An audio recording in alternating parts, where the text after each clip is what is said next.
Very glad you are here in Moldova and took this opportunity to come again in Moldova. And Not just again, third time.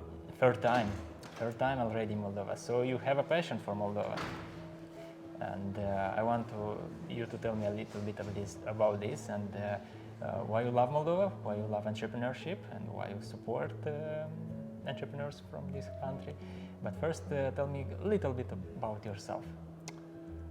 Well, I'm Australian. I live in Sydney, and I guess my connection with Moldova is that I was attending a business course in Oxford with Anatol, and we became friends, and I wanted to see how he lived and worked, and so I came to Moldova in 2016 for the first time, and we've remained good friends, and I see it as a great thing for me to be encouraged by seeing how he lives his faith, how he works and lives out his faith, and for me to be able to encourage him in that as well. So you are a Christian. Yes. You are a Christian entrepreneur, or how you will call this? Well, I'm a Christian businessman, I guess. We really don't have in Australia the same context of a Christian entrepreneur. Maybe because entrepreneurship, unlike in Moldova, is it's normal and ingrained, and it's part of the culture in a way. But here, as I see, it's a much more emerging thing where you don't have a history of entrepreneurship. It was suppressed. Not just Christian entrepreneurs or Christian business. Yeah. Even businesses. Even it's business. Not so big culture. Yeah. And how you will explain in your words this Christian entrepreneurship or business? Well, I think an important aspect in Moldova is connecting the Christian faith with actually looking for economic transformation, which can come from entrepreneurship and business. So integrating being a Christian and work together in building a better Moldova. So combining those two, and obviously that brings in a whole range of things like good business ethics, understanding how to grow a business, to make the country more prosperous, to give people a better standard of living, but combining that also with the importance of also the Christian faith. And you love Moldova, you supporting Moldova somehow. Why is this? Because why this? It's strange for other people to see this. Well, I wouldn't normally know much about Moldova, but it's really only through my connection with Anatol that I became to understand a bit about Moldova, and I saw the opportunity for me to contribute in a very small way to Anatol's own passion of seeing Moldova be transformed, and so I'm just here to encourage him to do that. And how you see Moldova in a couple of years? Why you would like to see it?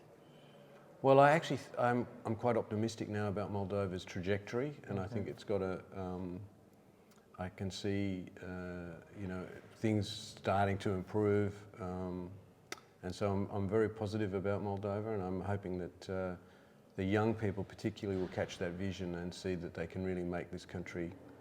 It's got lots of potential, unrealised potential. And you mean young people to start businesses? Start businesses and see the opportunities that this country still can offer. Yeah. So I see a lot of opportunities. Yeah, I do actually. Yeah. And particularly in the agricultural sector, a lot of potential, but also in the services, in IT, like you. Really, as maybe like a little entrepreneurial Singapore for Europe. Interesting. That would be a nice idea, huh?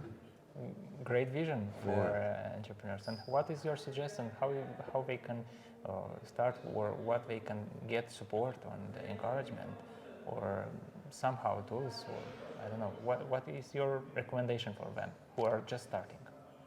Well, I think key would be to understand what your own strengths are and play to those, and capture the vision of, like yourself, in seeing IT as a place of expansion and opportunity, and try and build businesses in those sorts of areas. Yeah. In Moldova, exist some resources they can find, or? Well, the best resource Moldova has is probably its people. So the first thing you need to do is to make sure that people don't leave. people being committed to the country and helping it to grow, I think is really important. But yes, the country does have great natural resources in the sense of its good soil, good agricultural output. It's located very well in that sense, in an entrepreneurial sense. Yeah. What do you think about seminars? I'm right now actually participating in this. One of these is for everyone, or who should participate in this kind of seminars, business seminars? Well, I understand just based on the history that to have good business, it has to have integrity and good ethics. And that's where I think the Christian faith can speak very powerfully into business, to make sure that the business that is being developed is honest and has integrity and good ethics and treats its workers well and things like that.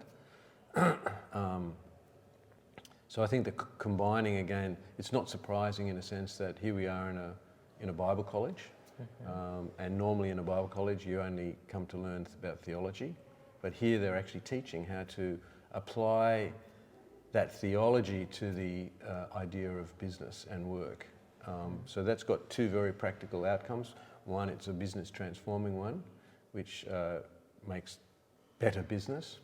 But second, it also equips those that are theologically trained to also understand the context of the real world out there, of the economic world and how business works. So I think both of those areas are very important. Great. Thank you for coming and supporting. And I know you, as I mentioned, Anatol, and you are encouraging him, you helping him, and I wish more Moldavians will have this kind of friends and people who will encourage them and get together, networking, knowing each other, being friends, and build each other up and grow their businesses, grow Moldova, and grow values in their companies. Yeah, great. Good to see you again. Good to see you. Thank you. Cheers. This is Anatol. Ken is mentioning a lot.